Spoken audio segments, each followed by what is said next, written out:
And welcome on in, ladies and gentlemen, to the Check Your Brain podcast, hosted by me, Tony Mazur. And if you're listening for free, thank you. I appreciate it. But I also have a Patreon. If you want to go subscribe on my Patreon at patreon.com/Tony Mazur, TonyMazur. Nice Polish name. And for $3, it's audio only. But then for $5, it's audio and video. And $10, it's all of the above. Plus, you get extra bonus content. So go there at patreon.com/Tony Mazur and early access to guests like this one I'm going to talk to today. And that's Michele Traina. She is making a second appearance on this podcast. I've had a couple of repeat guests. Most of my guests are usually one and done, and no offense, usually they're promoting something and then that's it. Or maybe they hate me over time. Trust me, I've pissed enough people off in my life. But a couple of times I get a couple of extra people that want to come on and make a second appearance. So 2 years ago on this podcast, I had Michele Traina, and she was coming through my neck of the woods, the Funny Stop in Cuyahoga Falls, to do Divorce Diaries. And this is a one-woman show and, stand-up, storytelling, all of that. And in that time, because you think about it, where we were 2 years ago, we were coming out of COVID. And I want to ask you about that a little bit too, and how things have grown. But I found it weird. I was going back in our podcast we did 2 years ago, and it was a time where we're talking about, the trials and tribulations and the humor and everything about divorce, while at the same time I'm planning my second wedding, and I started feeling bad. Like I had this guilty feeling, like I'm talking about a woman who's gone through hell and back with divorce, and here I am going like, but the best day of our lives is coming up right now. I love that. The timing was weird, but you completely understood. But yes, my guest here today with that rambling, nonsensical introduction is Michele Traina. And we are going to talk a little more about Divorce Diaries, because she is making a return appearance, not just on my podcast, but to the Funny Stop coming up the weekend of, I believe it's May 12th and 13th, which is Mother's Day weekend. That's right, baby. Mother's Day has never been so crazy and hilarious than when I come to town. Thank you so much for having me, Tony. I actually think that it's amazing that you interviewed me right before you said second wedding. So well, it's the same girl, but we did the pandemic affected one in the backyard, and then the second was where we felt a little bit more comfortable about leaving the house after. Because when you want to get married, I highly recommend a time during a deadly pandemic. Oh, well, I mean, that's when you really can. The pandemic really showed people, if they wanted to spend the rest of their lives with them in a actual home, that you are stuck with them, because I feel like it makes or break you. And I actually love that it was right before your wedding, because I love that's the journey of Divorce Diaries. That's why I kind of got divorced. That's why I got divorced. I felt like the relationship was not what I imagined it would be with my happily ever after. So, when people hear, divorce, they think, oh no, this is like scary. No, it's first of all, it's supposed to be funny. I'm a little all over the place. I ramble. I have my own undiagnosed ADHD. And there's something for everybody in the show. So whether you're single, married, or divorced, or you're, getting, into a relationship with someone that identifies as a cat, there's always something for somebody. Yeah, well, and it's funny because you started seeing the people during COVID and that they got stuck at home. And world shuts down March of 2020. We're to get married in June of 2020.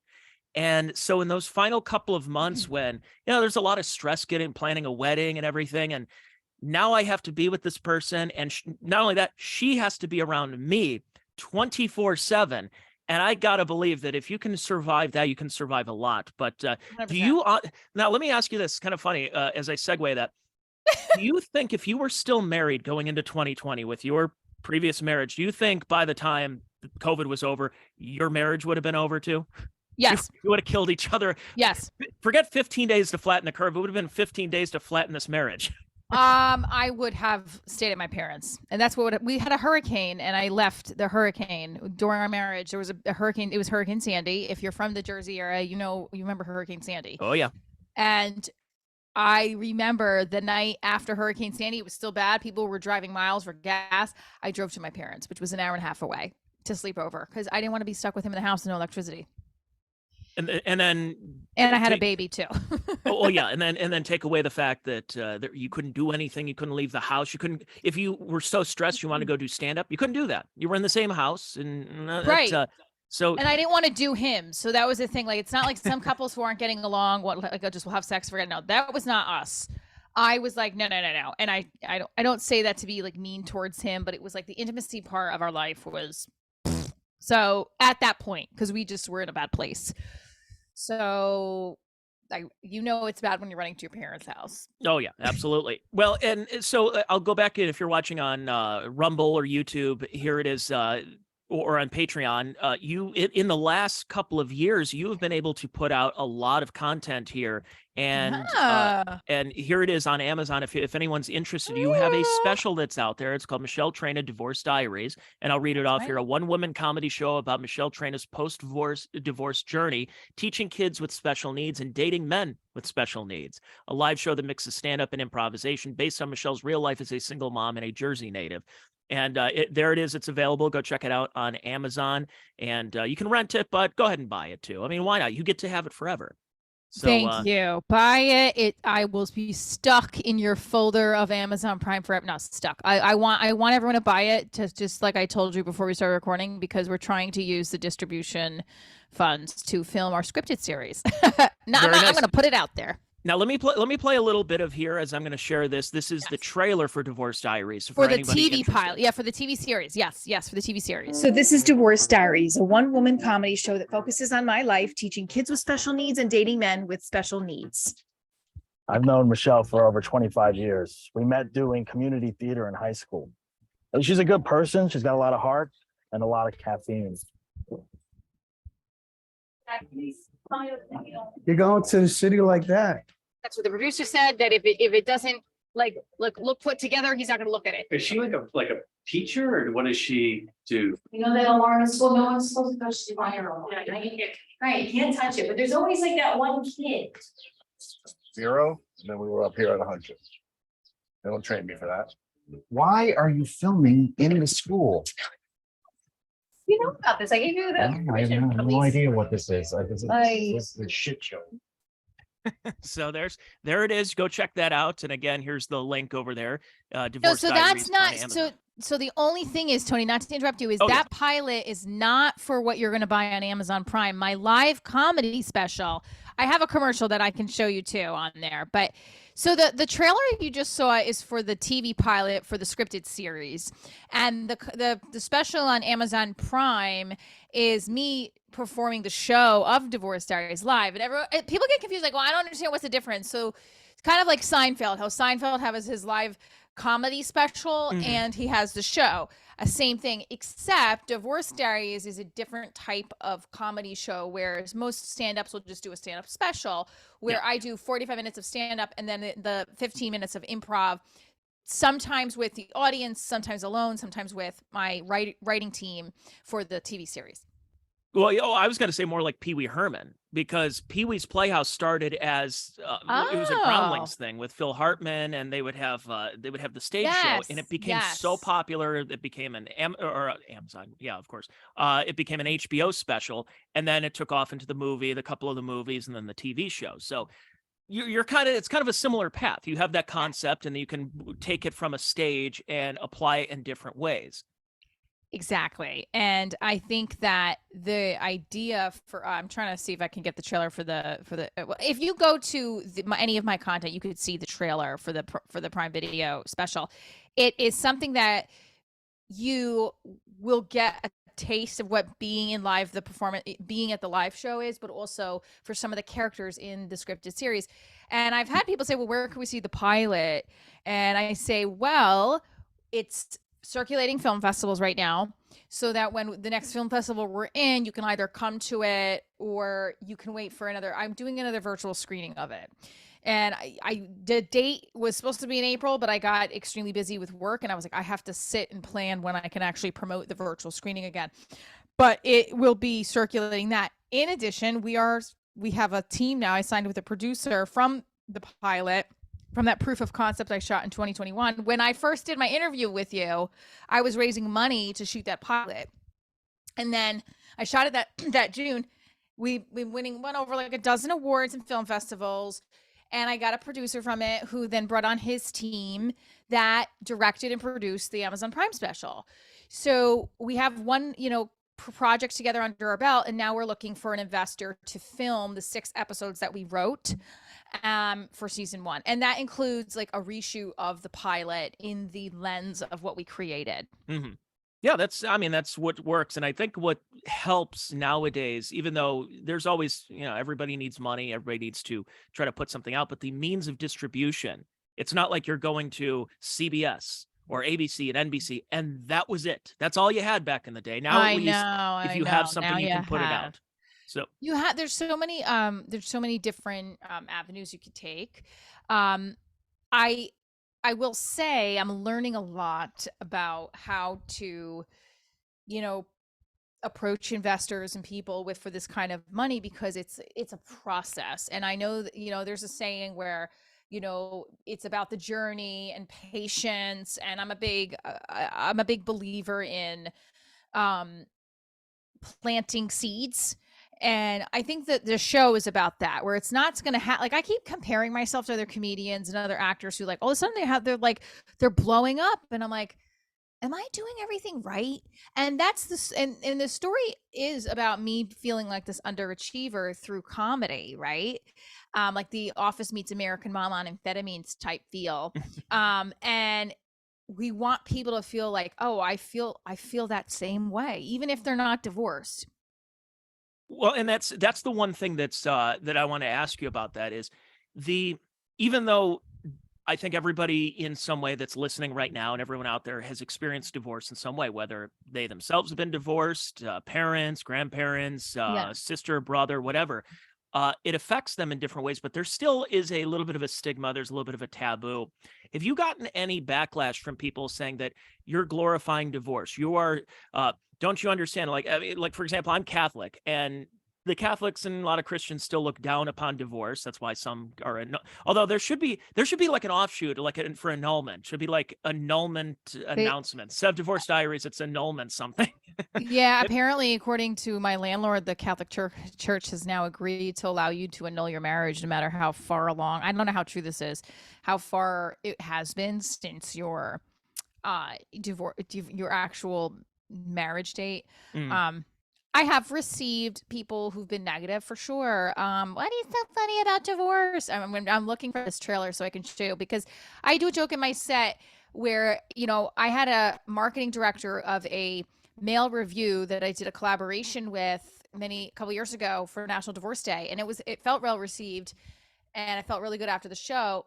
And his comment was, yeah, we did get some people on social media that we had to delete the comments from, because divorce does leave a bad taste in people's mouth. I was like, you have naked men humping women on stage for divorce parties, bachelorette parties, and you have the balls to say this to me? No. I didn't say that to him, but I just thought it was I thought the comment was so, like, I get it that you don't want people to, like, but I also don't get it, because we celebrate breakups because people are depressed over them. We want them to feel good, right? We want them to feel good. That's the whole point of it. But there are people who don't get it. And I also have had friends of friends, one of my friends, almost ex-spouse, I guess apparently told my friend, I don't understand how she finds it so funny to make a show about divorce. I said, well, quite frankly, I don't care. If I find humor in a really tragic situation and I can help people, that's your problem and not mine. And I'm not saying that it isn't a challenging time, but I do think that people who have had opinions towards me and then have been very negative about the show, like, they're dealing with their own stuff. Yeah, But, or they just haven't seen it. A lot of people haven't seen it.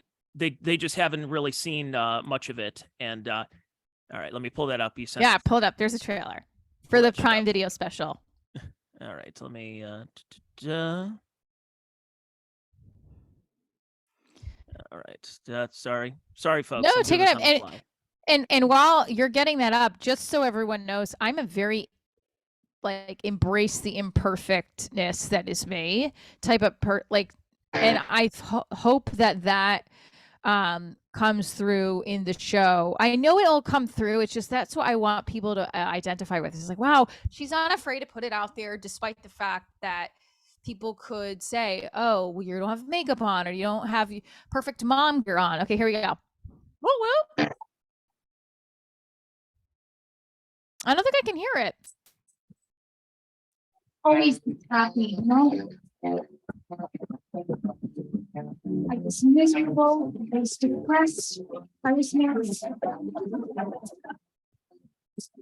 What I did, what any Jersey girl goes to school and I would do. I threw a chair at his head.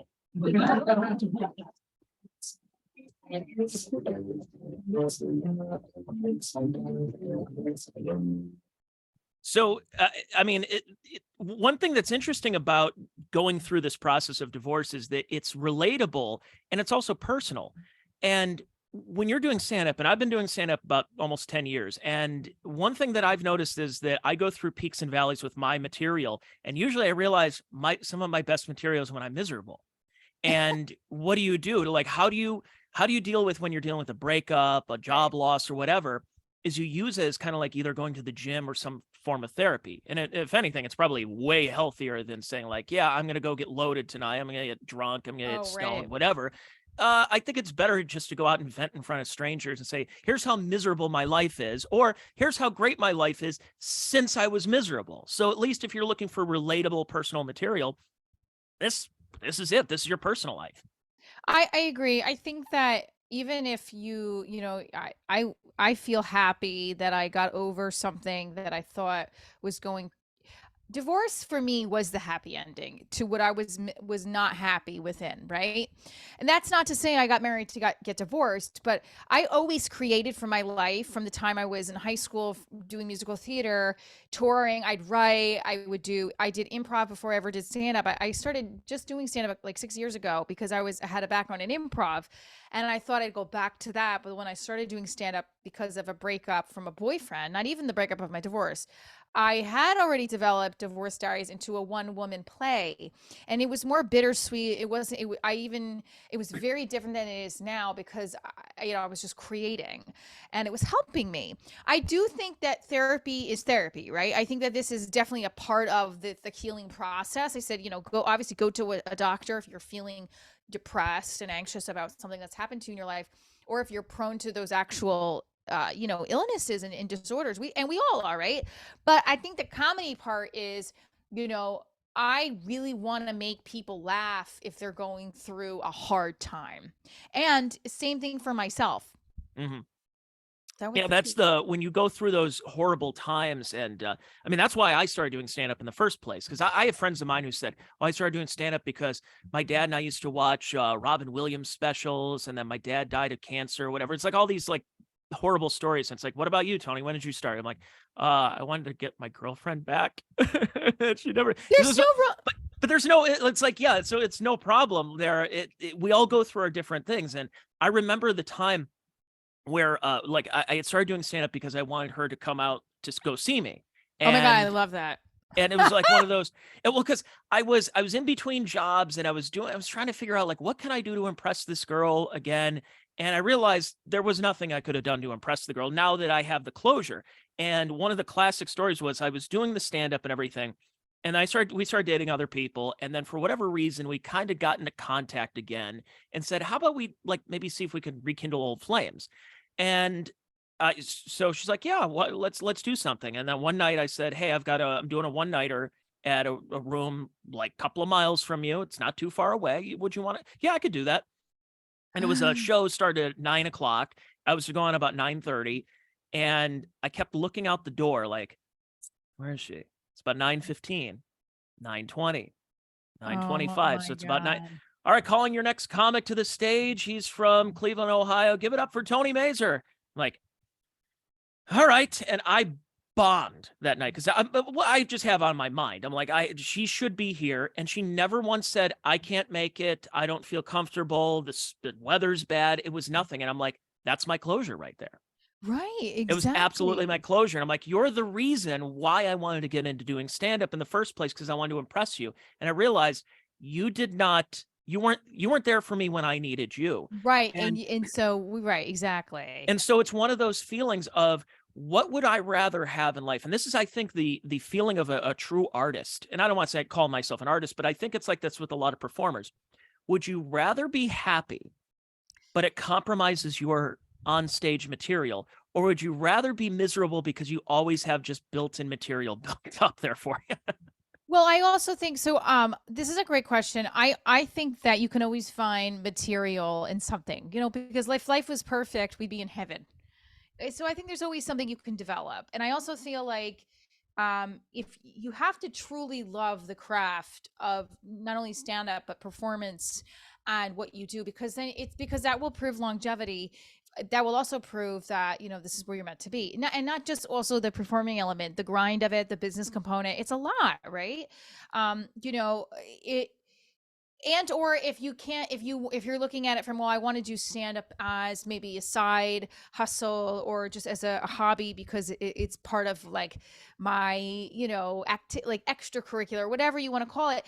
It's not, I think the being miserable component, where I do see a lot of comics are like, oh, I'm so depressed, that's why I'm drinking and going to the comic clubs. I'm like, that's not the right mentality. I think the mentality is, if you really want to use comedy to help you progress, then you should. But getting drunk and not, and self-deprecating in a way that's gonna or high or whatever, that's going to make you not be able to heal properly from all those experiences. And it may be funny when you're creating on stage, then you're headed down a dark road, I personally think. Like, and I'm not saying like all the time I'm perfect either. Like, I've done material about ex-boyfriends and people that I've dated in my own family that doesn't hit that hits nerves. Yeah. But it's part of who I am. I'm like, this is who I am. I create for my life. I don't mention anyone's names, and I can reflect on what they have to say, but this is what it is. I think as long as you're keeping in tune with who you really are and why you're actually doing it, it's not meant to hurt people. It's meant to help and heal. Then you're on the right path. I was after I had dated that girl who I thought was the one, and she wasn't there for me, everything like that.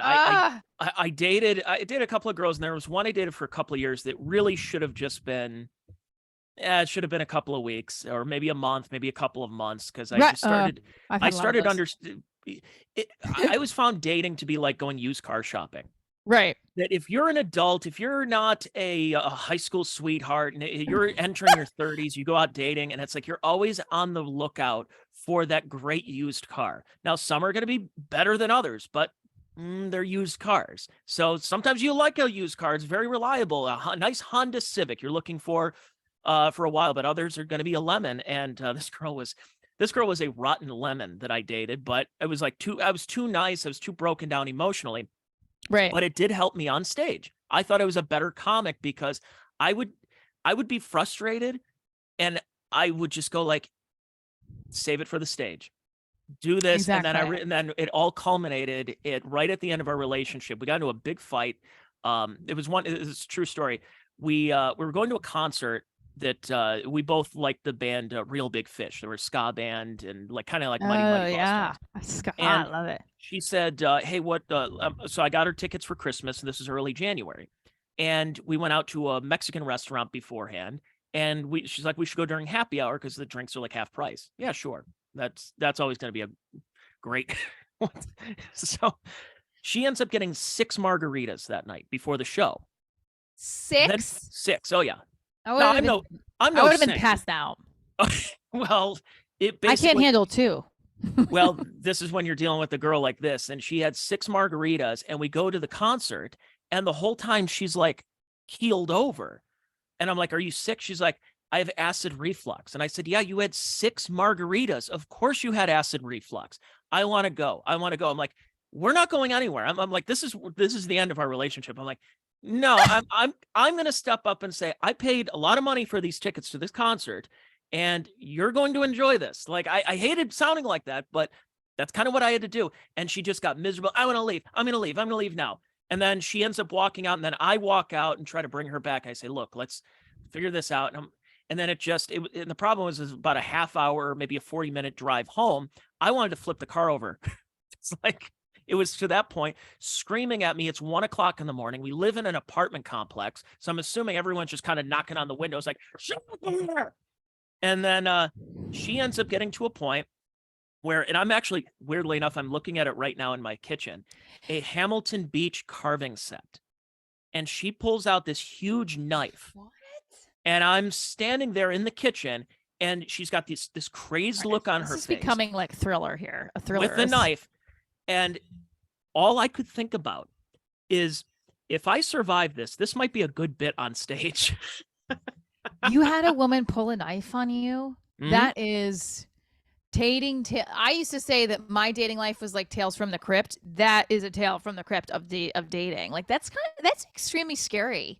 It was, and it wasn't even the end of it, because What? I brought it up the next morning. It was like, the one of those where they Wait, say, you slept over? I stayed in the other room and I locked the door. No, I would have left. Oh my god! And she was, please. so she's like, I think we should talk about what happened last night. I'm like, yeah, you think? Wait, And you she's like- actually stayed. That is actually a like most men won't even stay if I have a fucking meltdown. Like I don't even yell at them, but like if I even speak my mind, they'll leave. Mhm. You stayed. Now, was it because you didn't want to you wanted to make sure she was okay? No, it was because I have a lease that was up at the end of the month.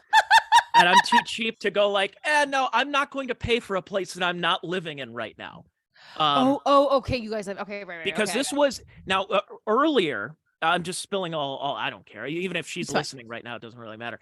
Because this was in early January. This happened. The previous St. Patrick's Day, she got too drunk. She got mad at me, started throwing stuff at me and punching me because I ran a little bit too late to go pick her up from something. Because it's St. Patrick's Day. Okay, so wait, let me ask you a question. Did you guys have really good intimate, good sex? Is this what was keeping the bond going?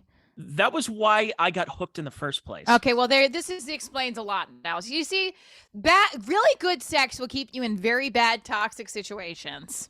But then it got, I could talk even further, but because then it started getting monotonous, that it's like, I'm gonna try to keep this as PG as possible.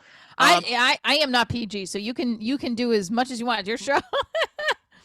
Hair pulling, choking, that kind of stuff like that. I'm like, if that's what you want, but that's not really who I'm looking for in a future wife. Like to think that like I'm seeing her walk down the aisle in her nice white wedding dress and going like, yeah, I know what's going to happen later, that all that hairspray and everything that I'm going to have to start pulling when.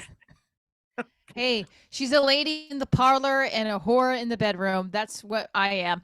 I hope to be for some guy someday. But no, I think that so you woke her up. So the next morning she said, let's talk about it. Mm-hmm. After she pulled a knife on you. And then what did she say? Did you guys talk about it? Yes, we did. And I said, yeah, we need to talk about it. How about you pulling a knife on me at 1 a.m? And she said, what are you talking about? And I said, you know what I'm talking about. We were in the kitchen. You went over to the carving station. You pulled out this big knife that is basically only used for cutting off limbs of a turkey on Thanksgiving.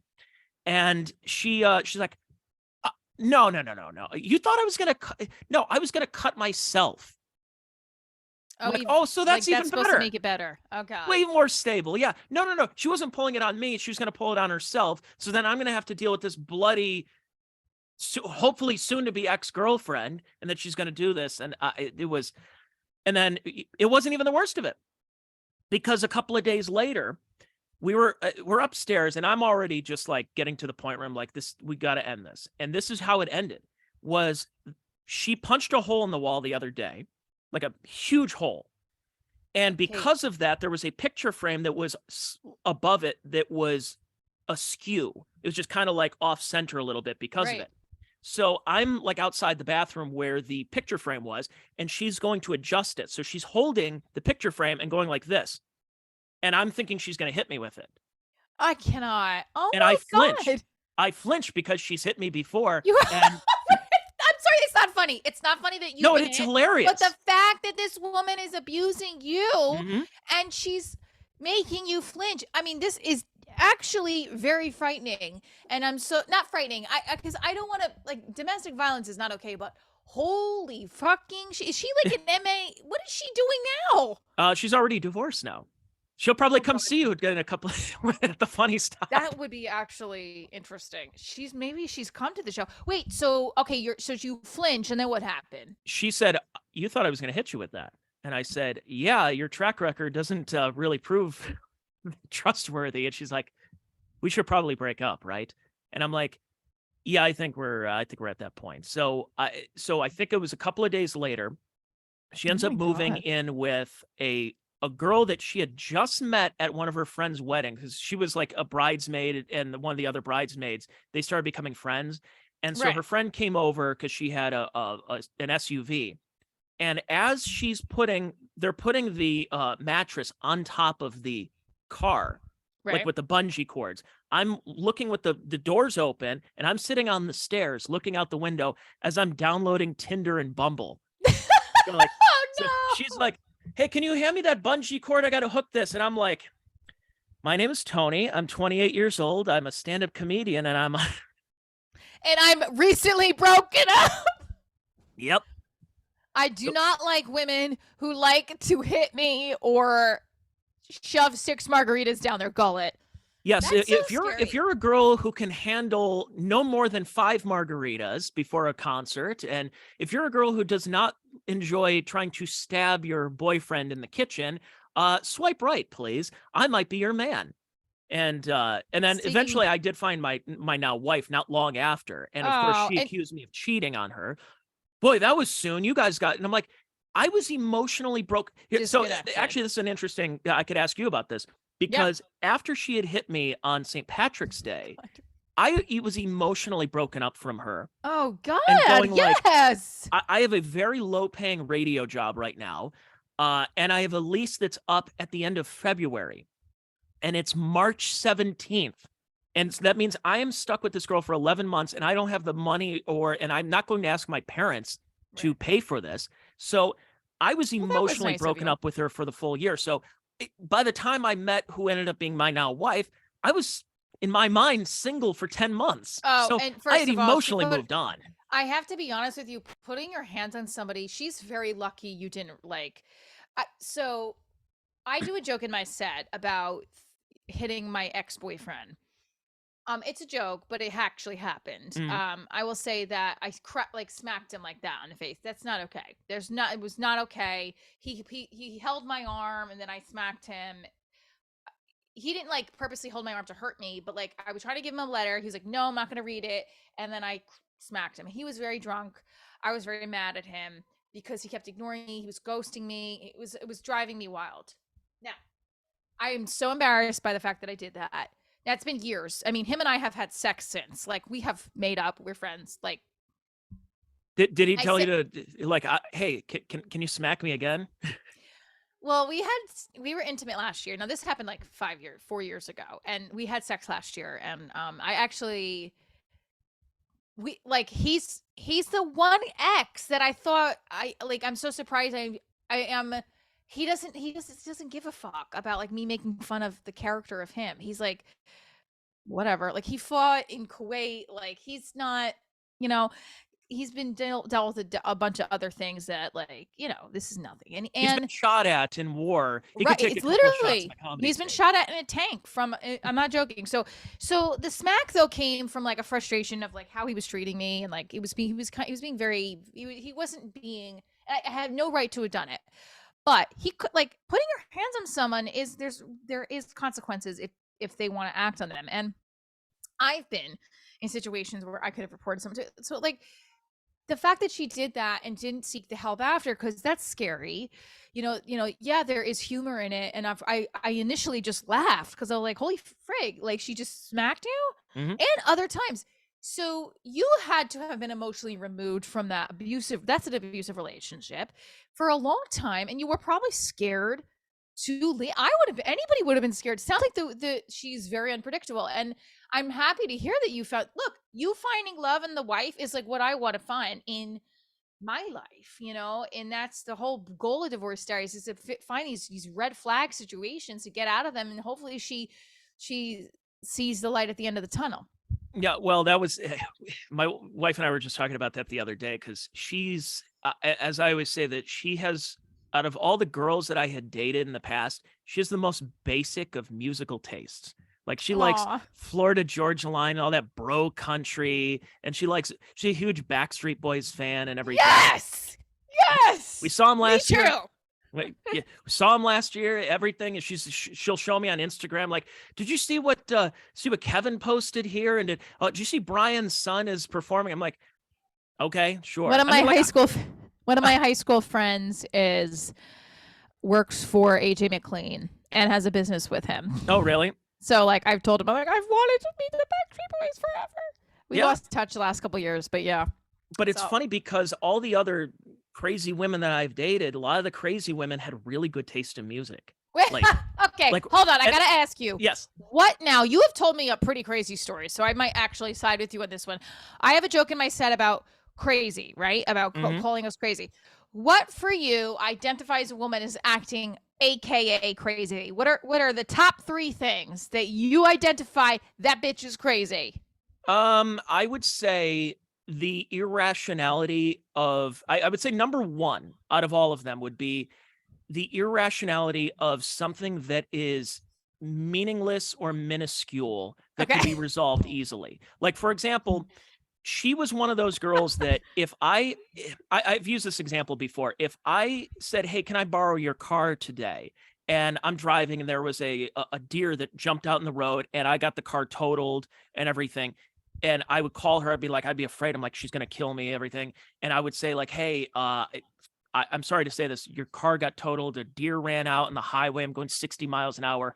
And her thing would be, are you okay? All that matters, it doesn't matter about the car. Are you Right, okay? And right, I'm like, right. yeah. But if I left a dirty fork in the sink, Oh. World War III. And that's where I think number 1 with crazy, where I think that you could have an argument and say like, hey, I told you to wash out the cereal bowl and you didn't. And I'm like, I'm sorry, I'll wash it right now. Is that okay? No, I already took care of it. Okay. That's how you deal with it. Instead, it Right. turns into a blow up about all of my faults and all of everything that I have. So it's the cherry on top of the ice cream. Yes. She's passive aggressive and she blows up over something small. Caught it. That's a crazy lady. Yes. Mhm. Now, a lot of us women do that. I'm not saying all the women do it, but we all tend to do it. I did it in my marriage. I don't think I would necessarily freak out about if someone got in the car accident versus the fork, but I definitely used to do that when I was unhappy with my ex relationship. But what about social media posts? If a woman, okay, so if I'm dating a guy and he likes another girl's picture, I'm not saying he can't, but it sets in us a feeling of, oh, comparison. Am I not good enough? And I know that all lies within us, in me, right? Mhm. But when you're first dating somebody and you don't know where it's going, you don't know the commitment level they're at, that triggers us in our crazy wheel, at least mine. Well, that's what I've dealt with in my marriage. Is that was one of the things I kind of gave up on at the beginning. Was we did have a conversation, and she said, "I saw you like that person's post," and I said, "Yeah, why'd you like it?" Well, she lost like 25 pounds. I thought she did a good job, and it was one of those things. It was a sacrifice, and I'm like, I don't need to like any girl's posts, so Yeah, okay, I then love I'll give that up. I have no problem. Oh. It also depends on social media posts about what you are divulging during a relationship with your boyfriend or whatever. And that same girl that I told you about, there was one day, it was something about one of her friends was maybe it was like she was single and there was like a creepy guy that was sliding into her DMs. And so my ex-girlfriend posts like this long diatribe on Facebook of like, you talk to one of my friends like that, I will cut your fucking balls off and shove them down your fucking throat. And then after you shit it out, I'll shove them up your ass and whatever. And she was also friends with my coworkers. So I'm sitting there at work and they'd be like, is everything okay at home? I saw her Facebook post. I'm like, and I said this, I said, please unfriend her. Please unfriend her. I don't deal with her right now. I don't want to deal with her now. Just please don't be Facebook friends with her anymore. How did she not get a community violation? I have no idea. I have no clue. And here's the weird thing that like I could tell underneath her the rough exterior that there was a good person there. Right. There's a good person who was dealing with, and she was also, and here's the other thing that's been a constant theme in my every girl I've been with. Every girl I've been with has had home life issues, and this girl dealt with the divorce of her parents. She had a brother who committed suicide and everything. So Okay. and this is all before she turned 18. So in her formative years, all of these changes that were happening. Right. And that's where I do have a little bit of sympathy. It's just the sympathy should only go so far, right? Well, so I think there's a huge difference. First of all, we all have had shit, and we all will have shit that we go through in our childhood. It's about how we get the tools to process accordingly, and quite frankly, you shouldn't get a pass just because your dad and mom got divorced to go hitting people and threatening their lives. No. Mm-hmm. But I understand if you're, if you're overreactive in a relationship because of your past, okay, great. Maybe there's a way for you to compromise with within yourself. But to the extreme of like threatening people, harming people, no, we need to not give passes for that. I think that that's not okay. So basically, the irrationality of being passive aggressive too much to the point where you explode and you are threatening somebody. And then the fact is, look, you are the first man I've ever heard. I mean, there probably is others too that said I gave up the liking of posts because it didn't make my wife feel great. And I love that because, look, I know it's a secure. I do think because men back in like my parents' day would smack some bottoms, but their wife didn't see, right? Mm-hmm. So now it's like liking a post isn't smacking a bottom, but it makes for some reason it just doesn't sit right with us all the time, especially if it's a sexy lady. But then again, I can't say that. I think it depends on the relationship. And look, you were willing to give that up. You're like, it's not that important to me. If it bothers you, I fucking won't. Yeah. And I've done that for men, and it's like they don't. But they won't do it for me, which is fucked up. But. Well, that's the thing, though. It's such a small thing. Like, I mean, the fact that on Instagram, I can go there, right? I'm going to actually do this as a fun experiment right now. And I say fun. I will go there and will I see boobs? Right. Yep. There's boobs. Like immediately. What? There's boobs. There's a girl. If you just go to your Facebook. What's that? If you just go to your Facebook account. No, my Instagram, because I'm looking, it's either cat videos or it's girls in thongs. And it's not necessarily because of my algorithm. That's just what's been brought forth. And when you have that dopamine rush for a lot of, especially young men, and this is one thing I'm kind of concerned about too as we go forward. I love to hear your thoughts. Yeah. Is Gen Z. I saw a story a couple of weeks ago, maybe it was a week ago, that David's Bridal is filing for bankruptcy because people are not getting married anymore. I looked at David's Bridal for my wedding dress. Yeah, exactly. I mean, that's what it was. Store. It was like, oh, we got to go. I'm registered. Actually, no, Bridesmaids. Sorry. Yeah. Good. You'd have the sign that said something like, I said yes to the dress. Yeah, I mean, I think the bridal dress stuff. I loved shopping for a wedding dress. I mean, the experience of a wedding is what everyone really wants. It's really the marriage that matters, and I think that. I definitely got caught up in the planning. I don't say I was happy to marry my husband at the time, but I do know there was a big letdown. After the wedding was over, it was like. After all the appliances, after everything that was registered. It even felt on my wedding day. I was like, this isn't what I thought my wedding day would be. I thought my wedding day was going to be this expectation of jubilee and like that, this fairy tale. Oh my God. And it just, our relationship was at such a plateau. We lived together for 2 years. We just been in our routine, and it wasn't like, I don't know. It wasn't what I thought. And I know there was a huge part missing that I should have known then, but I was inexperienced. Intimacy that I really needed and craved in life, which I think is a big part of long-term growth.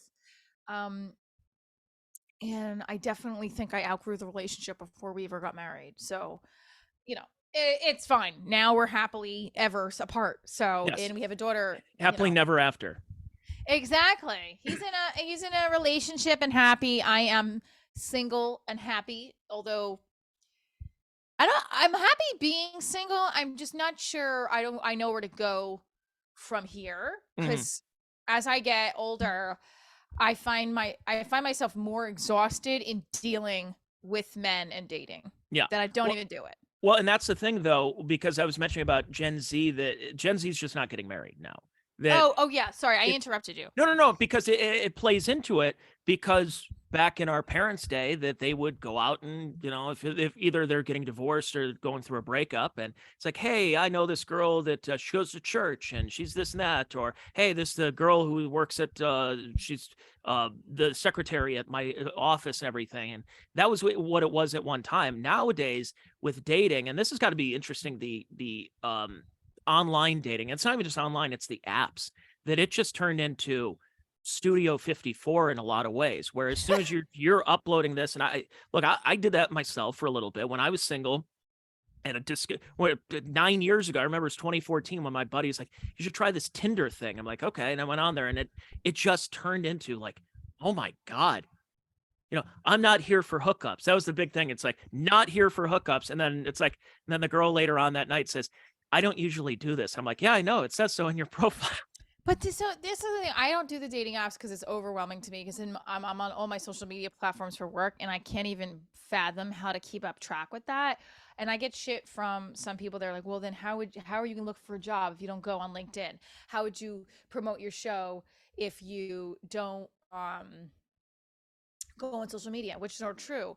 I just don't. I'm not ready to take on that extra task. But it is become and because I've also heard of how crazy it is to even keep track of these people, and when do you actually meet them, and how do you have time to meet? Like, I don't even have time to fucking brush my teeth sometimes. I know it's gross, but like Well, I mean, you're a mother. You got all this stuff Yeah. going on. You're filming stuff. You're writing material. I mean, it's tough, and especially when you add on to the rush, because that's what it is when you're on Tinder, you're on Bumble, and Hinge, and everything. They're swiping and swiping. It turns into a game, and then now it's upending a lot of our societal norms of now we meet and have sex, and now I have to have sex with you a couple of times in order for me to figure out if I want to be with you.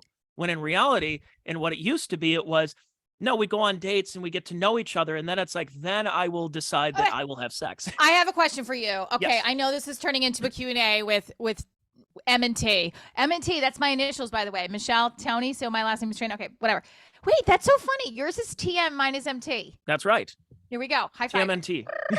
All right, so I have a question for you. Yes. So I love that you just said that, because my producer who produced the Amazon Prime special is the producer for the TV series, David Fox-Mullen. Shout out to you. He and Danny Reyes, my director, both said, Michele, and my father has said this, every man I know has said, men only just want sex, and they're always going to try to just have sex with you. And then once they have sex with you, then they'll decide whether or not they want to stick around. Yes or no? Do you agree with that? It depends on the guy.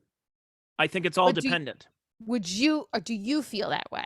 No, I've had first date sex before, and it's not fulfilling. Okay. It's one of those things where it's like, because there are a couple of girls, they feel that society has beaten this into them, where it's like, I have to do this. I have to have sex with them because that way he'll want to stick around. And for me, I'm like, I've lost respect for you. I'm like, now I feel guilty because I'm like, I'm doing the thing that you wanted and that I actually disagree with. I feel guilty. I feel dirty about it, like really dirty, but it's not making me respect you. You got to kind of dangle the carrot a little bit and to see if are you, it's a Seinfeld thing. Are you sponge worthy? Are you worth it down the road? Is this something I can foresee a little bit longer, or are we going to just be hookup pals and just do whatever? And I'm like, for me, I think the fact that, I know it sounds quaint from back in the day, but it was a better society of, we all get together and, we go on a couple of dates, then you get to first base, second base, third base, and then you get to score and you get to get a home run there. And instead now, especially over in Europe, I know it's like that too, where you have sex and it's like, is he worth it? Is he worth another time? So what does it mean? Like that's it. First time sex with a person you like can be very awkward. Mm-hmm. It's so, like, to me that I do believe there are some men that just want to bone me, but then there's like men that I know that like me, but then I mean the last year or so I have experienced both. And then one guy really liked me, but it was religion. And then it was like, I don't want to be around you because you put me out on your platform. And it would turn into that. But like, I have a guy who's a colleague friend of mine who keeps saying, let's go get a drink, wants me to do stuff with his brand, but never asks me out on a date. So that means he just wants to, I'm assuming, have sex. So I guess I just get bothered by the fact that I'm like, well, but then I've been out with guys who take me out on dates and I know they just want to have sex too, but yet they say, I don't want friends with benefits. And it's like, well, what the hell? Yeah. Yeah. I mean, it was at one time a nice thing of, we all get together and you basically, I think girls need to start putting their foot down and make Putting guys their work for foot it. down. Correct. I feel like Put your foot down, get a vibrator, get whatever you need to do to take care of it. And if you finally realize it's like, hey, this guy, because I'll give you another thing. Guys on their first date and you go and have sex with them, that'll probably be the best sex he'll ever give you. Because now he's really like, he's performing. Like, I have to be on my Oh. best behavior right now. If I want to make sure that I can bang her for a second time, then, but then it just starts to get over and it's like, can I keep my shirt on? Yeah, nah, I'm already like, I'm too close, everything. There's too much foreplay. I'm overstimulated, all that kind of stuff. It's like, Yeah, but yeah, that yeah. first time he's going to go in like, this is it. Like, I am performing. This is the Super Bowl for me. And you want to make sure that if you're, I think girls need to put their feet down and guys, you need to lower your expectations of what Right. you think that first date's going to be. So I think I liked hearing from you that you can definitely, not every single guy just wants to bone you on the first date. I also think like if I'm getting to know somebody and I feel a chemistry between us, I tell them up front, I'm like, look, I'm not looking to fuck. I'm Mhm. looking for both fucking and a relationship. And I do have, so some of my male friends were like, you shouldn't say that right away. I'm like, I'm too tired and getting old for this bullshit. Like, I'm going to say it. I didn't say it back when I was dating right after divorce, and that didn't help any relationship further. So what does it matter? These are my fucking cards. Take them or leave them. Go to another table. Don't sit in the lobby dicking me around. Yeah. I mean, I'm look, upstairs or don't. I mean, the whole thing, like being married for 3 years, I'm so happy with nowadays how dating is like, I survived not that I was ever Me Too, not that I would ever be a threat to being Me Too'd, but Yeah. God, I couldn't even imagine what dating would be like after that. Well, I have had men ask me to touch me. That has happened on more than one occasion. When like I'm on a date, can I touch your breast? Can I touch your leg? I'm not even kidding. Can I kiss you? Just like that, like, Yep. hey, can I do this, or are you going to Yeah. call Gloria Allred? Well, I mean, it's happened twice now, and it's interesting. So I was like, and I don't know if I like it. I feel like I was given the sign for them to touch me anyway. So I don't, but I get it. Well, guess and they have to. I'm also concerned with Gen Z too, because they're the first generation that's been raised that they've had porn at their fingertips.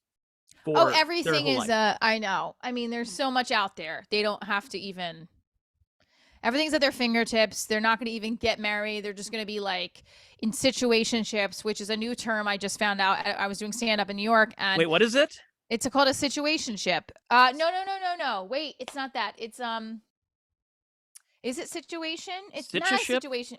I It don't know. sounds like a Jersey Shore character, but it's something else where it's like not complicated. Like they're not dating exclusively, but they're seeing and they're chilling. But it's a different term. I'm like, it combines chilling and dating, but before dating and So before we're just trying to hooking reinvent up. the wheel. That's all what it sounds like. It's everybody's experience. It's something new. So we're just renaming Friends with Benefits now. I know. I'm looking for me in my journey. I'm looking for an intimacy explosion, and like I'm not just talking sex. I'm saying emotional Mhm. and physical. And you got a person where you don't have to question, are they with me or not? Like Yeah. I can't talk to 10 people at a time. I can't talk to 2 people. I don't like knowing that the guy I'm talking to is talking to 5 other women on a dating app. And I have my friends were like, but that's what dating is now. I'm like, not in my mind. And that's not how I'm pivoting. Like that, I'm not ready to go into that mindset. And one of my girlfriends told me, she goes, well, then you're not ready to date. I'm like, see, that's some bullshit. I am ready to date. I am not ready to date in 2023 a lens where I have to talk to 10 men at a time and know that they're optioning me as a fucking entree. No, I Yeah. don't. But we're also dealing with a different generation. We're of the generation that still goes on dates. Right. I'm concerned about the next generation where these boys are like, why would I want to go out on a date with a girl who's a 5.2 when I can just go home, go on my computer and just see a bunch of 10s who just want to get on their knees. And it's concerning because I'm now, so getting to know a little bit of like having family friends and stuff that have teenage kids. The girls are the ones asking the guys out on dates. And the guys are like, I don't really feel like it, man. just go, and then they go home and they just jerk Ugh. off the whole time. And you go like, that doesn't get you anywhere. You need human intimacy. You need building up an emotional not even just a physical, but an emotional relationship. Right. And instead they're like, yeah, but I got I'm on Pornhub, and okay, so great. So all the socks that are right beside your, those things are going to start clanging around the dryer like a work boot in there. It's really sad, which brings me to why I create from it and to Divorce Diaries. And this version, these shows coming up in Cuyahoga Falls at Funny Stop, I'm bringing a little bit of a twist to some of the stuff. I don't want to show I don't want to do the same stuff they'll see in the special. So when you guys come to the show, you will see a little bit of a different feel than the Prime special, but definitely so that you can watch both. And there is a new part of the improv that I'm excited to share, that I've been working all year, that I'm excited to share with everybody. Okay. Yeah. Well, I mean, that's maybe in Cuyahoga Falls, you'll find Mr. Right. Maybe he'll be the one. I don't know. I think he's like deep underneath the rocks in that little fall section by where like that little bridge is. Yes. Yeah. He's hanging out with the gremlins under there. He's underneath the bridge. Like, now, in your experience with dating since post-divorce, would you have had more success, not just sex, but success from dating somebody older or somebody younger? I've had failures on both ends, and I've had the most success I've had, and that is not saying a lot. It's been with a guy. I'd say he's most successful because I still talk to him, and I had a really nice time with him. It wasn't a relationship, but we had a fling, and we still stay in touch. And we met through I was performing he performs in Vegas, and I performed on his show. Blah. He was younger. He was 8 years younger. Okay. But I'd say that I am more attracted to someone who's a little bit older. But now I'm getting older now. Look, I don't know. That could change. Like, I'm 41, so I could meet a 35-year-old, and that's a little bit younger, but it's not drastic, I think that these youngins out there in their mid-30s. I listen. I'm open. After the last person that I had feelings for that rejected me because of my religion, and I'm a Catholic, but I don't practice regularly. I'm very spiritual. I believe in God and higher being. He put me on he triggered me to feel so less than that, just because I wasn't born into this planet, his religion, and he probably doesn't agree with what I'm saying, that he made me feel bad, but what his actions and his reasoning behind not wanting to date me made me feel very low about myself. And that is totally on me. But I'm at this point, and he's a 40-year-old fucking man that I think has still got mommy shit in his brain. And I am very open to dating a younger guy. That's what I'm okay. So, now, when it comes to dating with kids, because this is one thing that I've noticed is a real touchy one, is introducing the new boyfriend to the kids. And I've seen this on both ways, where it's like, I have to know that this is going to be something sustainable, therefore I can introduce it to the kids. But I've also seen it's like, hey, to the kids, like, this is my new boyfriend. He's going to be around for 3 weeks. And then you wonder what that emotional mindset's going to be for the kids. But like, mommy just keeps bringing random guys over here. I think that's one thing that, I don't know how that's going to play out as time goes on. I never bring home anyone to my daughter. She does definitely now. She's older, so she's 10, going to be 11 next week. She definitely hears me talk about them, and she knows about my show. She's, we have open dialogue about it. But I have not introduced anybody to my daughter. They were not worthy. Has she heard them on the phone and heard me talk about them? Sure. Do we dialogue about it? Yes. No one comes into our life. She knows me as mommy. That's it. Like, no one else has been in this bed besides me. Well, when she's here besides me. Well, I mean, that's one thing I see the mistakes some people make. Well, they could be mistakes, but they have to know it's going to be the real thing and say, hey, he's going to be around for a while. Now, I don't know how long that while is going to be, but at least it's a sustainable thing and it's not just a hump and dump situation. Why? I think you have to make the choice to introduce someone to your child and keep it in the loop of the other parent. Like, hey, I have a boyfriend. I've been dating for a couple months. I personally think you should be dating them for a couple of months before you introduce them, because if the child is younger and that father has children and they introduce the children, then your child would get attached to the children, and it's a disappointment. Now that happened to my ex-husband because he was dating someone with a kid my daughter's age when they were both 6, and then they broke up. They only saw each other twice, but she's like, I want to see Mia, I want to see Mia, and then they went away. And I said that, I'm like, you cannot do that with children. And now he has a new girlfriend. She does not have kids, so it worked out better. I mean, I'd say the way he introduces his girlfriends in the past, he doesn't take the social cues seriously when it comes to introducing another person into our daughter's life. So, but it worked out. We're fine now, but I hope this one's forever because I don't want to go through that again. Although my daughter's older now, so it's not like she's going to be 3 again. Some people don't get it and some people do. And you got to walk that with with delicate gloves for sure.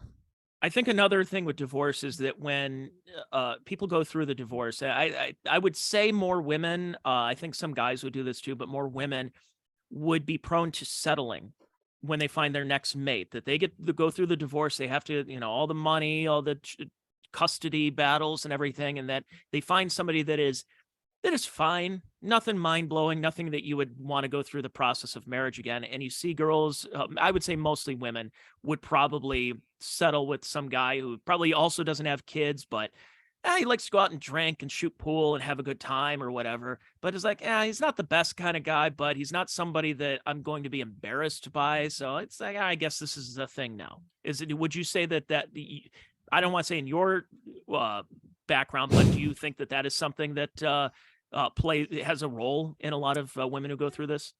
So settling for a second time would suck. That's how I look at it.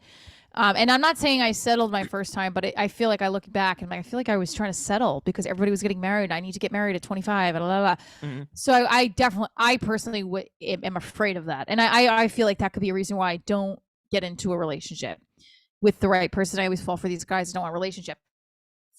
For women and men who want a partner and don't want to be quote unquote alone, which by the way, we're all alone at the end of the day. We all have our alone selves, right?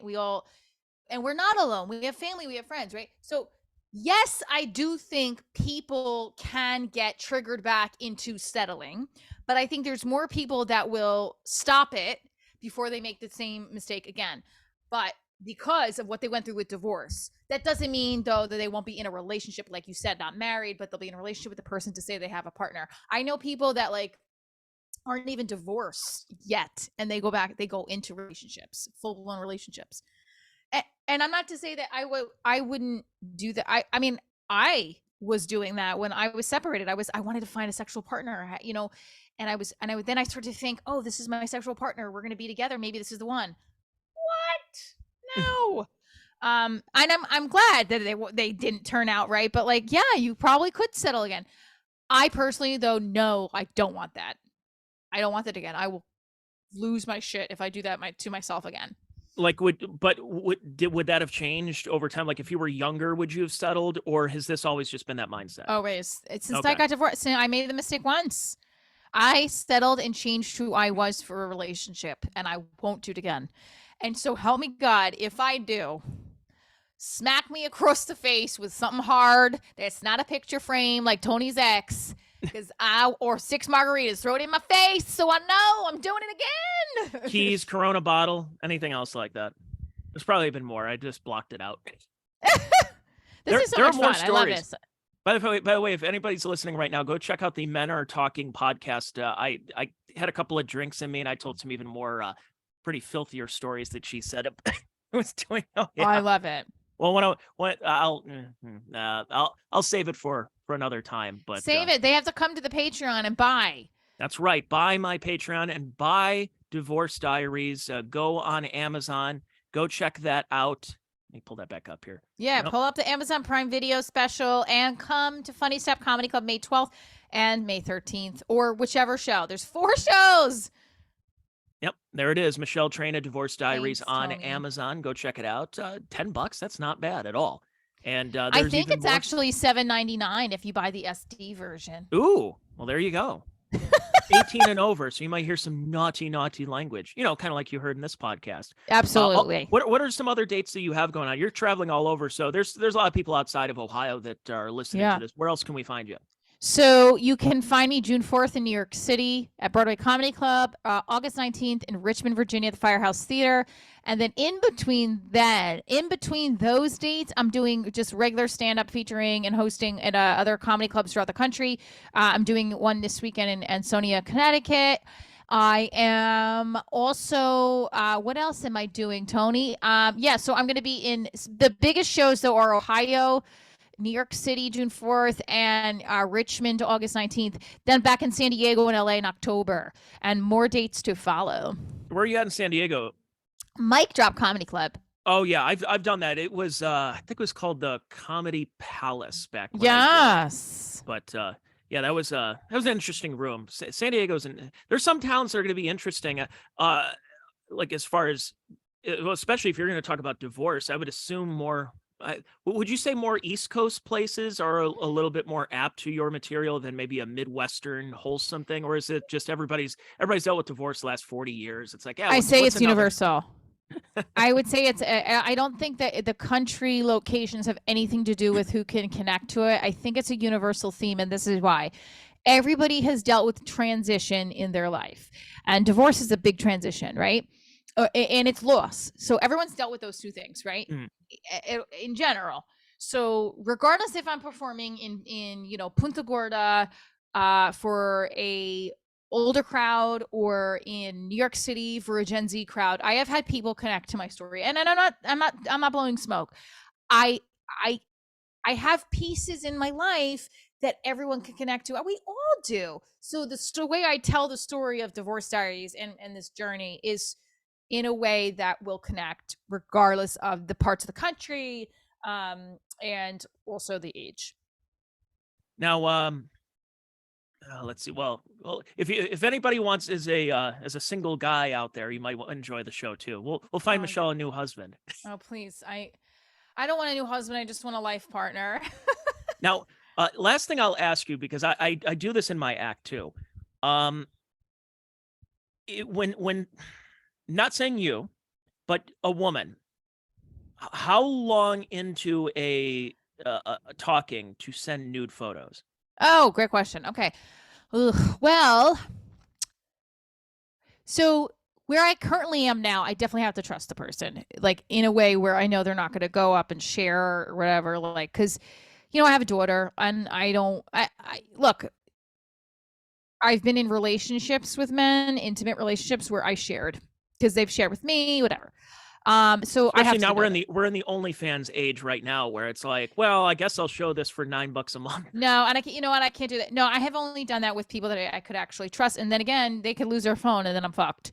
But at the end of the day, I do it with somebody that I care about, and I don't think it's a matter of knowing the person. Like if I've known somebody for over a year, there was one person during the pandemic I shared nudes with, who I didn't know at the time for too long, but we're still friends today. So that was like 3 years ago now. And him and I, like he were friends. So did you grab his phone and say, delete those now?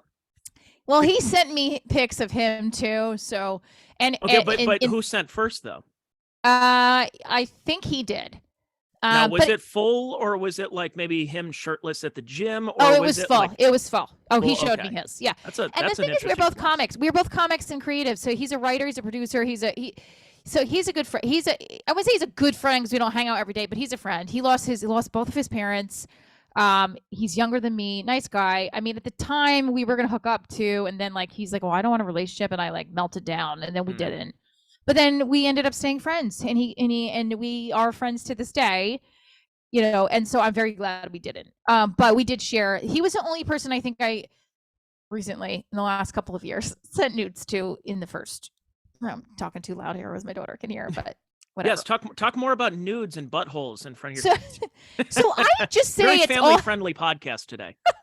Well, I think the time frame to send a nude is up to you. if you don't care if everybody sees it, fine, go do you, Bo. But if you are like, if you work in a job field where you can lose your job because you sent a nude, cut your face. First of all, don't put your face in it if you're uncertain, and just keep in mind that it may Just always make be sure you there. put today's newspaper so you know what date it is. That it's not one that's like, well, because I know guys who do this, that they have like they've taken a nude photo of themselves, like with the heart on, and they're like, well, that looks pretty good. I'm going to take a picture, and it's going to be in my And camera then they roll for save it. several Oh, I've months. had that before. I've had guys send dick pics that I think they photoshopped.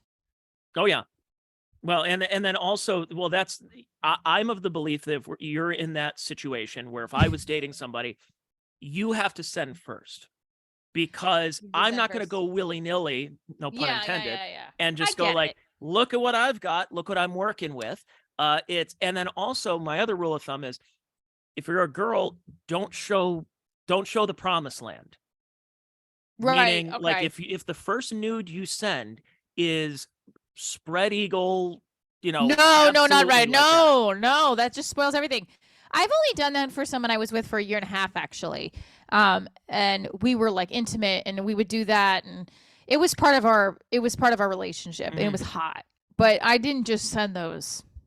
And then my ex-boyfriend, those were like people I've been in relationships with. For a while, But yeah. You're but not, there's no this isn't the judgment. If you first. want to do that, do it. But please, by all means.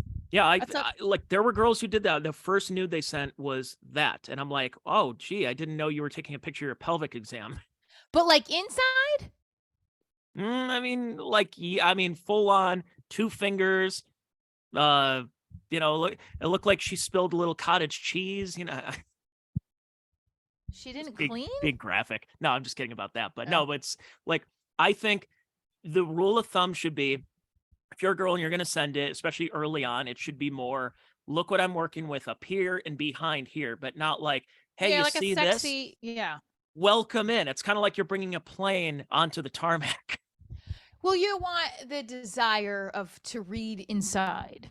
Exactly. I want to experience it firsthand, as opposed to like, oh, you already showed me the finished project. I got a whole bit about it, and I have tags and stuff like that. So if I ever decide I want to do stand up again, Well, you have a lot of material to work with. I love it. This has been amazing. Thank you for having me. yeah, absolutely. And what's the website for people to go to? Okay, so you can go to divorcediariesshow.com or michelletraina.com, and you can get all my social media there. divorcediariesshow.com or michelletraina.com, both the same spot, different umbrella of the website, and you can find out everything. You can join my email list. You can see the trailer. Look at that. Boom. Okay, you can see, you can hear. There's a lot on my website that they can. Is that go your actual around. kid, or is that like a child actor? That is my actual kid, and that actually was not set up. She was not having it, sitting and letting me do headshots. So my friend Marco, who was doing them for comics in New York City, he's like, "Hey, let's do some promo shots," and that happened. Like, that was perfect timing. That's that's such a great photo there. Isn't it? I love That's a great that. promo. So yeah, Now, those are so old. I have to get some of those videos off. I have so many newer videos off of the show. But you know what you could do is check the Amazon Prime special. That's the freshest version. But you just keep building your craft. Yeah, go check it out. Divorce Diaries show.com, michelletraina.com, and you can go see some of these upcoming events that, as you just mentioned there, and coming up May 12th and 13th, 2 shows each night at the Funny Stop in Cuyahoga Falls. And yeah, go check it out. I'm going to try to make it. I know I'm going to be in Philly, I believe, on the 13th, but if I'm leaving, well, I'll see you at some point, because I frequent New York and everything and have a lot of friends up there. But so Tony will be there. Yes, that's right. Tony will be there. Well, and if I'm not there, my ex might be there. Okay, well then let's keep tell me offline what her name is. I'll keep an eye out. I think she stopped going because she loved going to the comedy club, and Pete would come over and say, this is true, because you should ask him this when you see him, because Pete goes like, Tony, your ex was at the club last night. Like, oh, really? That's great. I'm glad I love missed the her. It's like, Kapi I think impression. she's a lesbian. Like, you think she's a love that lesbian? Kapi Okay. She's impression. also she's with women all the time. She burp and she say fuck all the time. Like, yeah, no, I know that. I love that impression. Oh my gosh. Okay. Oh, they're great. Pete and Nadal and the whole Tony and the whole family. They're great over at the funny They stuff. really are. That's why I have to say that in the comedy business, they're one of the fewer comedy clubs that really support comedians who are hustling their ass off and give love to that. So shout out to them. Thank you so much for having me. I have to teach a class in 10 minutes online. Yep. Isn't that crazy? Yeah, I'm sorry. Well, I either warmed you up or No. I tired you out. No, I'm excited because I have to moderate a panel. So this is perfect. So then you're in the right mindset. I teach theater. I used to teach theater full time in between, like from acting full time to teacher, and then now about comedy. But I do a virtual seminar class on Wednesday nights, and we're doing a virtual panel tonight. So this warmed me up. This was amazing. Thank you so much for having me. And thank you for being on. That's Michele Traina here on the Check Your Brain podcast. My name is Tony Mazur. Thank you, everybody, for listening. Hopefully you can subscribe, whether for free on your favorite podcast platform or at patreon.com at patreon.com/Tony Mazur or at locals at checkyourbrain at locals.com. Thanks, everybody, for listening, and I will talk to you fine folks soon. Bye.